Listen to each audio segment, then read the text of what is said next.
Hi guys, it's Miss Byrne. Hopefully you're having a good day today. This video lesson is for Wednesday, and today you'll notice is your mid-chapter checkpoint quiz. So this can be all that you do today for the math book. I want you to try the quiz by yourself. Then you can come back and have a little fun and grade it yourself to see how you did. After you grade it and fix any of your mistakes, then you can make sure you practice your math facts going to Extra Math. I only have one person I see who's logged into Extra Math at all to practice their multiplication facts. And so the rest of you need to be practicing somehow. And maybe what you could do to show me that you're practicing is take a picture if you're practicing your multiplication facts, like a game, like a website that has a game of multiplication facts. You can take a picture of it and send it to me, just so I know that everyone's practicing and keeping up with what we would have been doing at school. Okay. Now today the video is, you're going to see a little bit more in the video for right now, just because for these first two on the mid-chapter checkpoint, I kind of typed up an answer since it looks like you're going to be writing. Okay. All right. So pause the video now and then go ahead, try it by yourself and come back when you're done. Okay, so I'm going to go over these beginning ones with you for the mid-chapter checkpoint of chapter 7. Okay, so the first one says, explain how to find 20 divided by 4 by making an array. So yes, they want you to draw the array, but then they also want you to explain in words. Obviously, they have those lines, so they want you to write. Okay, so one way we can make our array on the side and solve it first is by figuring out what these numbers mean in division. So remember, in division, what does the first number mean? The total. So I'm going to have 20 total counters. The second number in division could be two different things. It could be either one. It could be the groups, or it could be how many in each one. So either way that you do it will work for this, because it doesn't tell you a clue like in a word problem that tells you which way you have to do it this time, okay? Now they want me to do an array for this one, so that means I have to do perfect rows. Okay? By the way, shout out to Miriam for giving me this awesome pen when she was on vacation in St. Louis. Thank you so much. I've been using it every day to help me draw all the pictures and write our answers for the math videos. Okay, so like we said, 20 is the total, and 4 could be the rows. So if I were to do that over in my array first, I would need to make 4 equal rows. And then 20 is the total that I'm going to be passing out to all the rows evenly. But I don't know how many to put inside of each row yet. So I'm going to pass them out one at a time to each row. One for you, one for you, one for you, one for you. Because I know that 4 rows all have to get some counters. So I'm just going to pass them out evenly, one at a time. And then one for you. Okay, and I'm going to keep going. But I have to keep track of how many I've done. So far I've done 8, 9, 10, 11, 12, 13, 14, 15, 16, 17, 18, 19, 20. Now I need to make sure that I actually answer this equation. Sometimes a lot of you maybe like show a picture and you write your explanation, but you never tell me the answer. So make sure somewhere we have to tell what we did and what we solved.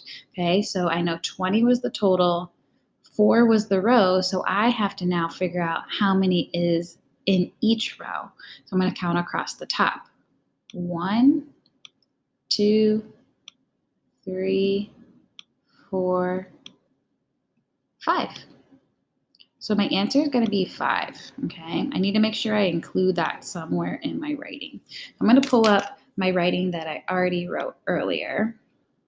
Focus just on the top part here. This is what I would write in for my answer for number 1 right here. Since the 20 is the total, that's a keyword that you might have in your writing, I would start with 20 counters altogether. The 4 tells me to make 4 rows. Hopefully you have the word rows in your writing somewhere. I would put one counter in each row until I ran out of counters or until I got to 20 total counters. Maybe you said I would share out the counters to each row equally or fairly, or I would divide equally amongst the rows, something like that. Then I would see how many counters were in each row. There are 5 in each row. Notice I put the answer somewhere in my writing. 20 divided by 4 equals 5. I had to use the word divided because in my computer I don't have an easy division sign. Technically, this symbol is also division, and it also is a fraction bar. So we could have used that one. It means 20 divided by 4. Now, if you did it the opposite way, where you used the 4 as in each, this is what you might have written. You also could have said the 4 was how many in each. I would place 4 counters in each row and continue making rows of 4 until I got to 20 total counters. Then I would count how many rows I made, which was 5. So 20 divided by 4 equals 5. Again, you have to show the answer somewhere. So check your writing. Check my writing up here for number 1. See if you have a couple sentences of explanation about the 20. One sentence to explain the 20 with some math words like total. One sentence to explain the number 4. What does it mean and what are you going to do with it? Like 4 rows. Then what are you going to do with the 20 counters into the 4 rows? And what did you do to count to get your answer of 5? You counted how many in each, okay? And maybe add some of those words or of those clues right now to your writing. If you think you did that really well and you told the 5, you gave a couple sentences of explanation, and you have this array picture on the side, you can give yourself a star or a smiley for a great job. Okay, so now number 2. Number 2 says explain how to find 30 divided by 6, this time by making equal groups. The last time was an array. This time it's equal groups. So this one I think a lot of you like better. This means circle groups. Okay, so again, what does the 30 mean? It's the total. The 6 could be either one. It could be how many groups or how many in each. I like it as the groups because I like to draw the groups first personally, but you could do it the other way. So again, show your work on the side. 1, 2, 3, 4, 5, 6. And then you pass them out one at a time. 1, 2, 3, 4, 5, 6, 7, 8, 9, 10, 11, 12, 13, 14, 15, 16, 17, 18, 19, 20, 21, 22, 23, 24, 25, 26, 27, 28, 29, 30 is my total. So now don't forget, I have to count to see what is the last clue that I needed to solve. I already told the total, I already told the group, so now I'm finding how many in each. 1, 2, 3, 4, 5. So my answer is 5, okay? So now if I had to write to explain that, I would say something like this. Look at my number 2 right here. Again, since 30 is the total and 6 is the groups in division, I would start by drawing 6 circles for groups. I would then pass out one counter at a time to each group until I ran out. That's what I did, right?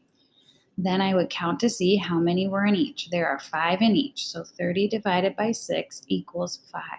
So check your writing. Do you have some of those keywords like total, groups, and each, share, pass out, equal, okay? And do you have the answer 5? If so, give yourself a star or smiley. If not, go back in and fix some of your writing clues. Okay, maybe you were a person who didn't do 6 as the groups, you did 6 in each. That's fine. This is what you would write. 6 was how many in each group. So I would draw the 30 total counters first and then circle 6 of them to make one group. I would continue circling groups of 6 until all the counters were in a group. Then I would count how many groups I made, which was 5. So 30 divided by 6 equals 5.